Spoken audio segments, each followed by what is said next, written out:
Hi everyone. Just want to share a quick video about my iPhone 6 Plus. I bought this from the Apple Store in Winnipeg. Um, uh, I've been having this for about 7 to 8 months now. It's still under warranty, and I've been having this problem. I haven't seen any other person reporting this problem on the web, so I'll tell you what it is. So whenever I'm trying to type something in the browser or anywhere like on Facebook, if I'm trying to type something, um, let's see, I'm go to Facebook. Yeah, whenever I'm trying to type something, it would have this really loud noise, really high pitched.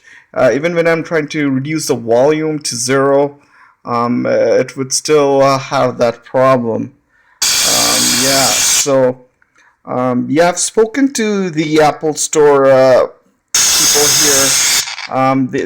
They have already noted down the problem and everything, but yeah, they said if I could reset and everything, it's gonna be gone. But that wasn't the case for me. So I thought, I should report this to the Apple community directly, so that if some other people share the same problem as mine, they can do something about it. Thank you so much for watching my video. Yeah, have a good day.